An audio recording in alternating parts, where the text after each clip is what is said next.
My tooth really hurts. I haven't seen a dentist in a long time.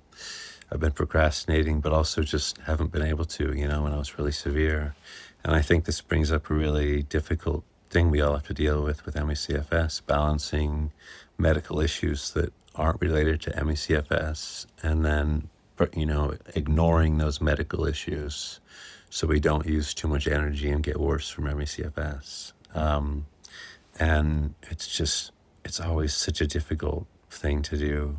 CFS is full of decisions where both options are going to make us worse. I'm sure you all are very familiar with this, even if you have mild ME/CFS. You're always deciding between trying to take care of yourself and use energy, and that doesn't have to be like a medical issue. It can be a mental health issue, and that includes like seeing family and friends. Just taking care of yourself in every way, and that uses energy, or not using energy and trying to stay more healthy with ME/CFS and your symptoms and not crashing. And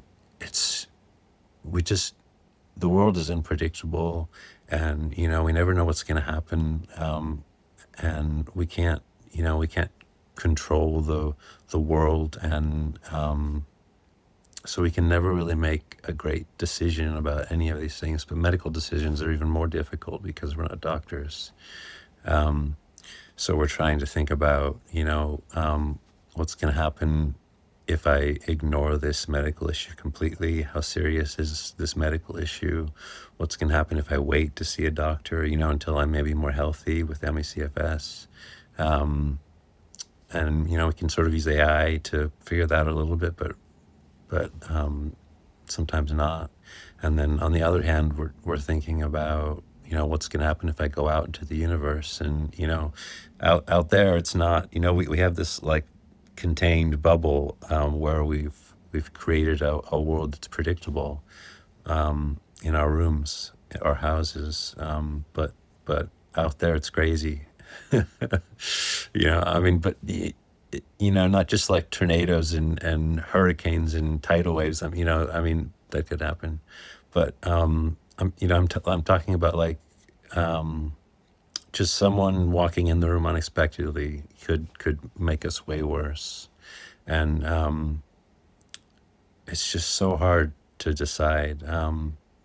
I sort of picture it as trying to make these decisions, like especially when I was really severe, and I was just trying to decide, like, do I talk, not talk, but like just do I try to communicate something, with my signs and little things, or do I go without what I need?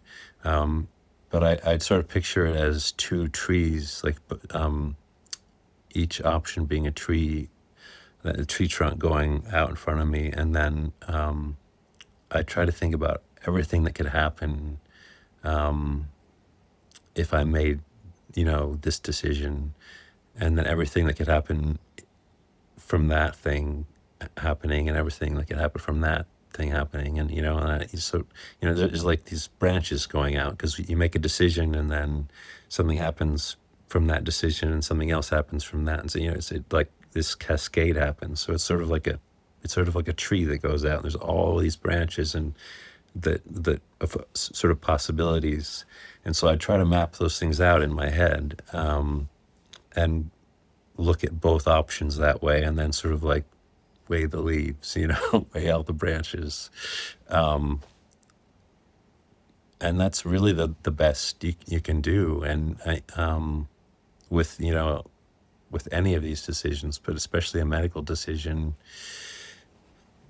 they're even more difficult because we often just don't know as much. So ultimately, I think we have to, think about it, try to make an informed decision as best we can, but then forgive ourselves, because it's every time we get worse, it involves a choice to act. So, a choice to use energy, but we have to use energy. We can't just lay here and rot. That's not an option. We have to use energy. So ME/CFS is full of these choices that wind up making us worse. So it's really hard not to lay blame on ourselves, because there's always a choice that led to crashing. Always. Um, but we have to sometimes get worse, and we also make mistakes, and it's really ME/CFS that's causing this whole situation. It's not us. So it's just really, I've written about that before, but it's really important to remember that it's not us that's causing this. If whatever happens, however much worse we get, it's, we didn't cause it. ME/CFS caused it. You didn't cause it. It's not your fault. It's ME/CFS. Sending love to you all.